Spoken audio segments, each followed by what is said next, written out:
사도행전 3장부터 5장까지의 말씀을 보면 예수님이 부활 승천하신 후에 약속대로 성령이 강림하셨습니다. 성령이 강림해서 성령 충만을 경험한 사도들을 중심으로 교회가 급속도로 성장을 하게 된 것을 볼 수가 있습니다. 오늘 읽었던 이어지는 본문 6장은 이렇게 짧은 시간 내에 급속도로 성장했던 교회에 갈등이 생겼던 이야기를 기록하고 있습니다. 초기 교회에 믿는 사람들은 다 한마음 한뜻이 되어서 아무도 자기의 것을 자기 것이라고 주장하지 않고 모든 것을 공동으로 소유했습니다. 그들 가운데는 가난한 사람이 한 사람도 없었습니다. 왜냐하면 자기 땅이나 집을 가진 사람들이 그것을 팔아서 매각대금을 사도들의 발 앞에 놓고 갔고 그 매각대금을 가난한 사람들에게 나누어 줬기 때문에 그 초기 교회 안에는 가난한 사람들이 한 명도 없었다라는 것을 앞장에서 살펴본 적이 있습니다. 이 매각대금 등을 놓고 간 그 돈을 사람들에게 나누어 주었는데 그 중에서 과부들은 항상 매일매일의 그 구제에 빠지지 않는, 그래서 사도들 앞에 놓고 갔던 매각대금이 그들에게 배분되었음을 알 수가 있습니다. 오늘 본문 1절의 매일의 구제, 바로 과부들에게 나누어졌던 구제를 이야기하고 있습니다. 초기교회 당시 매일 행하던 그 구제에 과부들이 포함되었습니다. 이는 의지할 데가 없는 과부들을 돌아보라는 것이 구약성경의 명령이었습니다. 그래서 구약성경의 명령대로 유대인들은 그 아름다운 전통을 따라서 과부들에게 그 매각대금을 나누어 주었습니다. 그런데 문제가 생겼습니다. 오늘 읽었던 본문처럼 그 구제에 헬라파 과부들이 제외되어서 문제가 생겼습니다. 그것이 교회 내부에 발생했던 최초의 갈등이었습니다. 자기가 제외되자 헬라파 과부들은 히브리파 사람들을 원망하기 시작했습니다. 그러자 12 사도가 제자들을 불러서 해결책을 제시합니다. 구제사역은 성령과 지혜가 충만한 사람 7명을 뽑아서 그들에게 전담시키고 사도들은 말씀사역에 전념하겠다라는 것이 해결책이었습니다. 본문 2절부터 4절을 같이 한번 보면서 그 내용을 확인해 보겠습니다. 본문 2절부터 4절까지 같이 한번 읽어보겠습니다. 12 사도가 모든 제자를 불러 이르되 우리가 하나님의 말씀을 제쳐놓고 접대를 일삼는 것이 마땅하지 아니하니 형제들아 너희 가운데서 성령과 지혜가 충만하여 칭찬받는 사람 7을 택하라. 우리가 이 일을 그들에게 맡기고 우리는 오로지 기도하는 일과 말씀에 금방 읽었던 말씀 중에 우리가 유념해야 될 한 단어가 있습니다. 그 단어는 사역이라는 단어입니다. 사역으로 번역된 이 단어는 헬라어로는 디아코니아라는 원어를 사용하고 있습니다. 많이 들어보셨죠? 오늘 이 시간에는 디아코니아라는 단어를 이해하면 여러분들은 충분하다라고 전제를 깔고 말씀드립니다. 디아코니아라는 단어를 배워보는 시간으로 생각했으면 좋겠습니다. 이 사역이라는 단어는 디아코니아라는 단어를 번역한 것인데 본문 1절에는 구제라는 단어가 나옵니다. 제가 본문 1절을 한번 읽어보겠습니다. 그때에 제자가 더 많아졌는데 헬라파 유대인들이 자기의 과부들이 매일의 구제에 빠짐으로 이 구제, 매일의 구제, 이 구제에 해당되는 단어도 똑같이 디아코니아라는 단어를 사용합니다. 이 구제라는 단어, 조금 전에 말씀 사역에서 사역이라는 단어가 동일한 단어입니다. 이 디아코니아라는 단어의 뜻은 여러분들이 많이 사용하는 섬김이라는 단어입니다. 성경에 많이 섬김이라는 단어로 이 단어가 번역되어 있습니다. 또는 성경에서 봉사라는 단어로 이 디아코니아라는 단어가 번역되어 있습니다. 또는 직무라는 단어로 이 디아코니아라는 단어가 번역되기도 합니다. 여러분들께서는 쉽게 디아코니아 그러면 아하, 구제, 섬김, 봉사, 가난한 사람을 돕는 거 이런 식으로 대치를 시켜서 단어를 이해하시면서 따라오시면 좋겠습니다. 이렇게 디아코니아라는 단어는 섬김, 봉사라는 의미를 나타나는데 문제는 조금 전에 봤던 구제라는 단어하고 말씀 사역에서 말하는 사역이라는 단어가 똑같은 디아코니아라는 단어를 사용한다는 데 있습니다. 이 종교개혁 신학자들은 이것을 근거로 해서 말씀 선포와 이웃사랑이라는 이 디아코니아가 동등한 것이다. 이러한 결론을 내렸습니다. 말씀을 선포하는 것과 구제는 동등한 것이다. 왜냐하면 단어가 그렇고 처음부터 출발했던 단어가 똑같은 단어였고 따라서 말씀 사역과 구제 사역은 동등한 것이다. 똑같은 단어로부터 시작되었다라는 데서 그 근거를 찾을 수가 있습니다.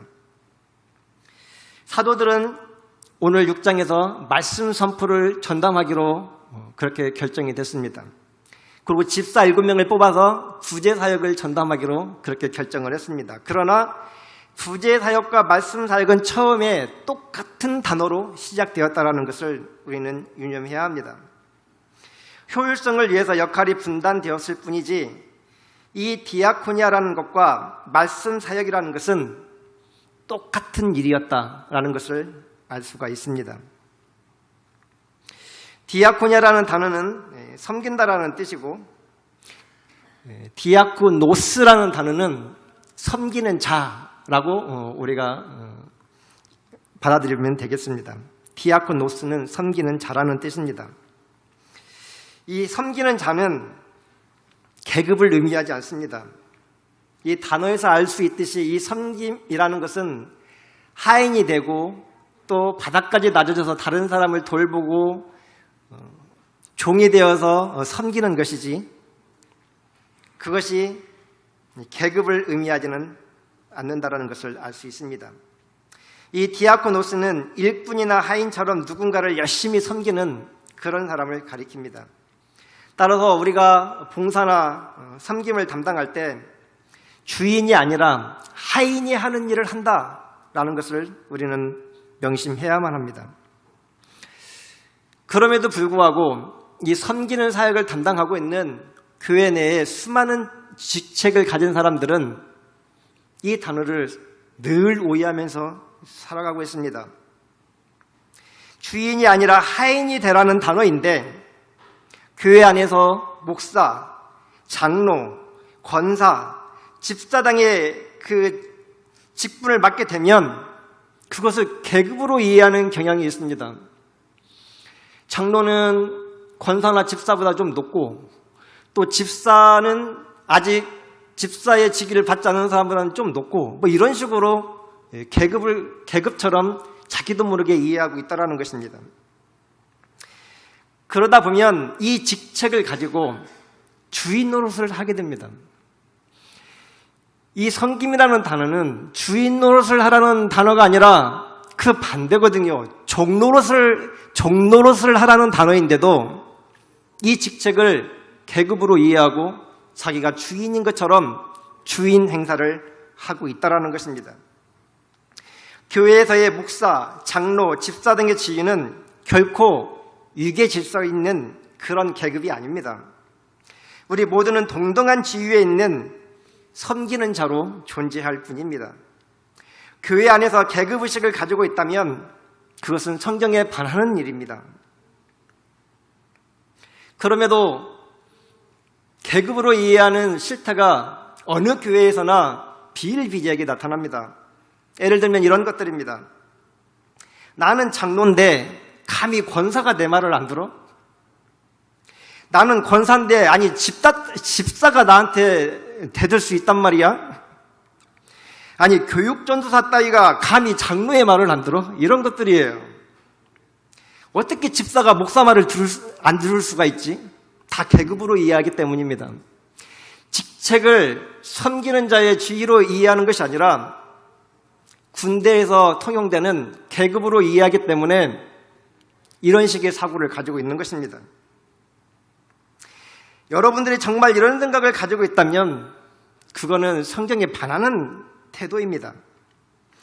예수님을 믿는 우리는 목사나 장로나 권사나 집사나 이런 직책과 상관없이 모두가 동등한 형제 자매일 뿐입니다.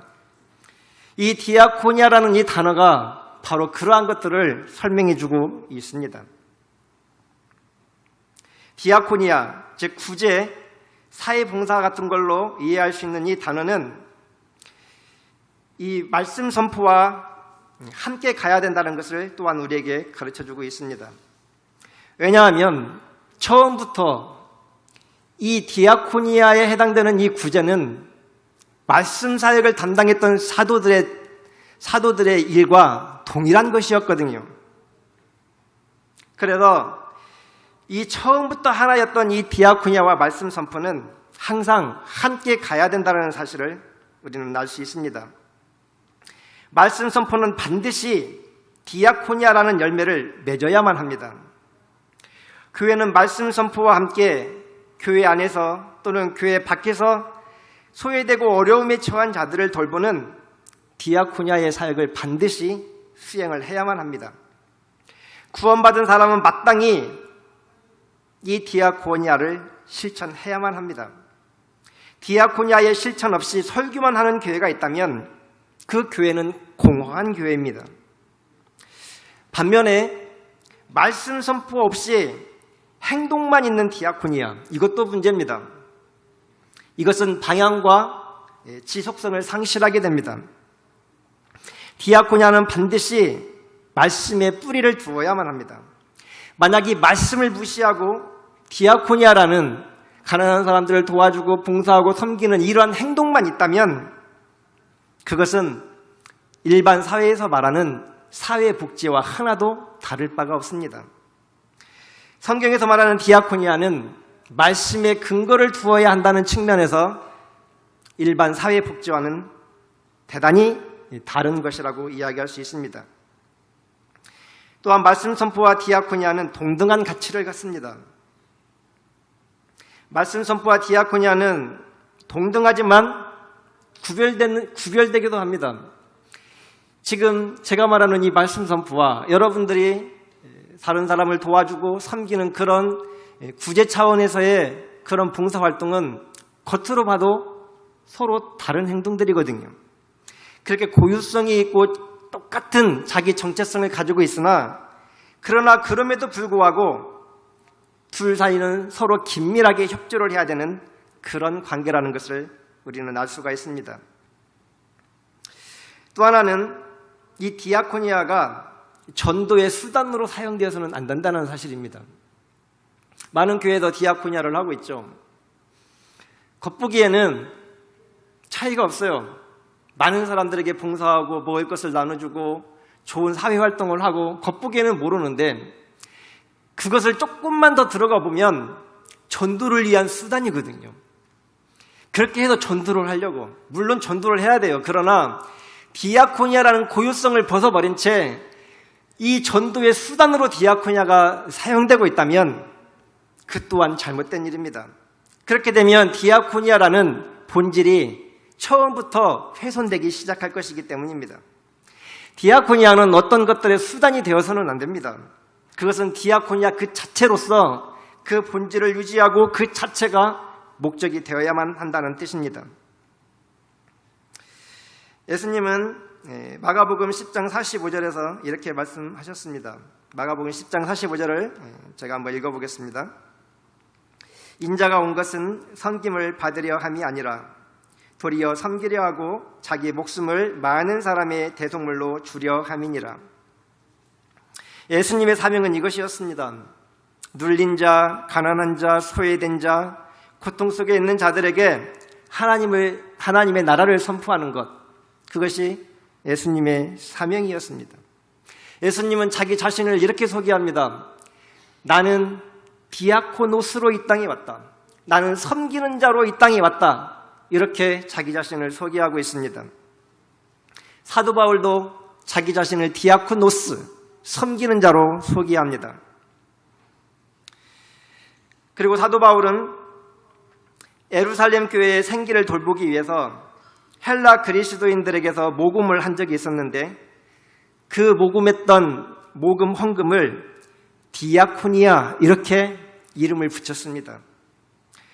그래서 이 헌금했던 모금 헌금도 동일하게 디아코니아라는 단어를 사용하고 있다는 것입니다. 이러한 물질적인 돌봄은 말씀 선포와 동등한 비중을 갖고 있습니다. 이것은 교회 말씀 선포와 설교는 약자들을 돌보는 디아코니아로 반드시 나타나야만 한다라는 근거를 제공하고 있습니다. 우리는 디아코니아 설교를 통해서 고통당하는 이웃을 돌보는 사랑을 실천할 수 있어야만 합니다. 말씀 선포는 신앙인들로 하여금 고난과 어려움에 처한 사람들에게 이웃사랑의 필요성에 응답하도록 그렇게 이끌어야만 합니다. 말씀 선포는 신앙인에게 디아코니아적인 하나님의 속성을 인식하게 할 수 있어야 되고 이웃을 섬기는 디아코니아적인 삶을 살아갈 수 있도록 이끌어줄 수 있어야만 합니다. 이것이 말씀 선포와 디아코니아의 관계입니다. 여러분, 황금동 교회는 어떻습니까? 이 황금동 교회는 이러한 말씀 선포와 디아코니아를 잘 실천하고 있다 이렇게 생각이 되십니까? 디아코니아는 교회의 본질입니다. 본질이라는 것은 그것이 없으면 아무것도 아닌 형해화되어 버리는 것, 그것을 본질이라고 이야기합니다. 다시 말해서 교회에 디아코니아가 없으면 그것은 더 이상 교회라고 할 수 없다라는 것입니다. 교회에 디아코니아가 없다면 더 이상 교회가 아닙니다. 이 디아코니아는 과연 구체적으로 어떤 것을 가리키는 것일까요? 우리는 교회 안에서도 디아코니아를 많이 하죠.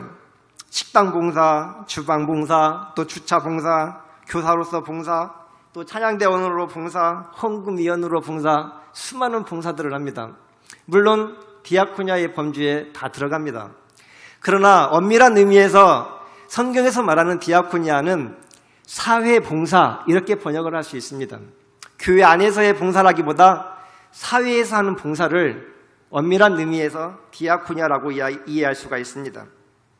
그렇다면 황금동 교회는 이 가난하고 소외되고 공고한 이웃을 돌보는 이 디아코니아 사역을 지금까지 잘 해오셨습니까? 어떻습니까?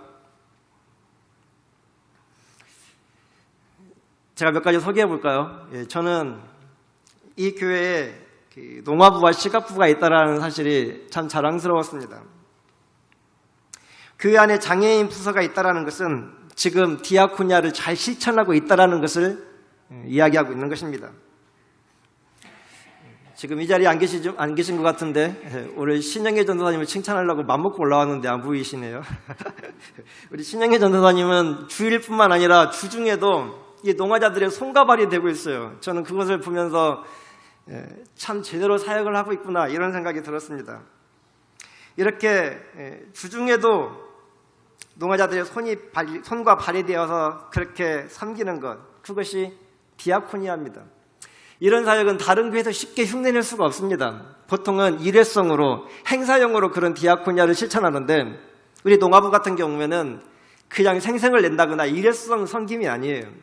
그 삶 속에서 힘들 때마다 주중에도 어느 때든지 전화를 받고 달려가고 보살피는 사역, 참으로 아름다운 디아코니아입니다. 우리 전도사님의 수완은 흉내낼 수가 없는 특허품이라고 이야기할 수가 있습니다. 아무도 그런 수완은 흉내낼 수 없을 겁니다. 그 방송실에서 보면 그 모습만 봐도 감동이 돼요. 이렇게 장애인을 섬기는 교회, 바로 디아코니아 교회입니다. 우리 황금동 교회 그 정문 대문 옆에 보면 그 벽에 장애인 교회 이렇게 새겨져 있습니다. 보셨죠? 예. 제가 이 황금동 교회에 지원하게 된 동기의 하나입니다. 이렇게 농화부를 섬기고 디아코니아를 실천하고 있는 교회라면 참 좋은 교회겠다 이런 생각이 들었습니다. 장애인 부서가 운영되고 있다는 사실 자체가 디아코니아를 잘 실천하고 있다는 반증이기 때문입니다. 그러므로 농아부나 시각부에게 여건이 허락되는 대로 예산도 많이 지원해 주시기를 이 자리를 통해서 부탁을 드립니다. 교회를 교회답게 하는 사역이기 때문입니다. 여러분들도 자부심을 가지시고 수화를 하나씩 배우셔서 만날 때마다 인사도 하고 했으면 좋겠습니다. 저는 뭣도 모르고 고개를 숙여서 인사했더니 그렇게 인사하면 안 된다고 하더라고요. 손을 이렇게 해야 된다고 하더라고요. 그래서 요즘에는 어색하지만 한 번씩 하는데 좋아하시더라고요. 그렇게 여러분들도 간단한 수화를 익히셔서 같이 교제하고 자부심을 가지시고 그렇게 생활할 수 있으면 좋겠습니다. 이 농아부와 시각부 대표적인 디아코니아라고 할 수 있습니다. 또 지금은 안 하고 있는 걸로 알고 있는데 노인대학 같은 거, 노인들을 초대해서 같이 놀이도 하고 컴퓨터도 가르쳐주고 식사도 대접하고 하는 것들, 아름다운 디아코니아입니다. 또 우리는 정기적으로 교도소에 방문해서 같이 예배를 드리고 또 색소폰 부시는 분들이 가서 연주도 하고 또 영치금도 넣어주고 하는 일들을 하고 있습니다. 여러분들은 인식하지 못하는 사이에 이 황금동교회는 그렇게 아름다운 디아코니아를 실천하고 있는 교회라는 것을 알 수가 있습니다. 또 연말마다 이웃돕기 성금을 조성해서 그 필요한 이웃들에게 그 성금을 전달해 주는 것도 훌륭한 디아코니아의 실천 행동입니다. 또 교회 차원뿐만 아니라 개인적으로도 이 디아코니아를 실천하고 있는 분들이 많이 계십니다. 어렵게 살아가는 구역원들을 사정을 살피면서 또 가정 형편을 살피고 또 병원에 입원하면 쫓아가서 음식을 나눠주고 기도하고 같이 울어주고 하는 것들, 우리 교회 구역장님들, 권찰님들이 아름다운 디아코노스로 디아코니아의 사역을 잘 감당하고 있습니다. 또 아이를 키울 형편이 안 되는 부모를 대신해서 그 아이를 충실하게 오랫동안 양육하고 계시는 분도 계십니다. 아름다운 디아코노스로서의 디아코니아를 훌륭하게 실천하고 있는 분들입니다. 제3세계에 굶주리는 어린아이들에게 정기적인 후원을 하고 있는 사람들도 있습니다. 또 디아코노스로 디아코니아의 사역을 담당하고 있는 선교사님들에게 정기적인 후원을 하시는 분도 여기는 많이 있습니다. 모두가 다 훌륭한 디아코니아를 실천하고 있는 분들입니다. 여러분, 이렇게 디아코니아는 교회의 본질입니다. 디아코니아가 없는 교회는 교회라고 할 수가 없습니다. 예수님도 이렇게 디아코노스, 섬기는 자로 이 땅에 오셨습니다. 사도 바울도 자기 자신을 복음의 일꾼, 디아코노스라고 자기 자신을 소개하고 있습니다. 예수님을 믿고 따르는 그리스도인들은 모두가 다 디아코노스, 섬기는 자들입니다. 이렇게 디아코니아는 해도 되고 안 해도 되는 선택사항이 아닙니다. 반드시 실천해야만 되는 필수적인 임무가 디아코니아입니다. 디아코니아를 실천하지 않는 교회는 가짜 교회입니다. 디아코니아를 선포하지 않는 설교는 알맹이가 빠진 설교를 하고 있는 것입니다. 여러분, 우리는 이제 새로운 담임 목사를 청빙해야만 합니다. 디아코니아의 가치를 제대로 알고 있고 디아코니아를 실천할 수 있는 분이 이 교회에 오기를 소망합니다. 디아코니아를 실천할 의지가 있는 분이 부임해야만 이 황금등 교회를 교회답게 만들 수 있습니다. 이 디아코니아는 무너져가는 이 한국교회를 다시 일으킬 수 있는 대안입니다. 이 디아코니아는 신뢰를 잃어가는 이 한국교회를 다시금 일으킬 수 있는 소망을 낳게 하는 그러한 것이 바로 디아코니아입니다. 우리 예수님은 섬기는 자, 디아코노스로 이 땅에 오셔서 십자가를 지심으로 사랑의 실천 행동인 디아코니아를 완전히 완수하셨습니다. 여기 모인 교회 여러분, 이 황금동 교회가, 그리고 한국교회가, 그리고 세계교회가 예수님처럼 섬기는 자로 디아코노스로 그렇게 살아갈 수 있기를 바랍니다.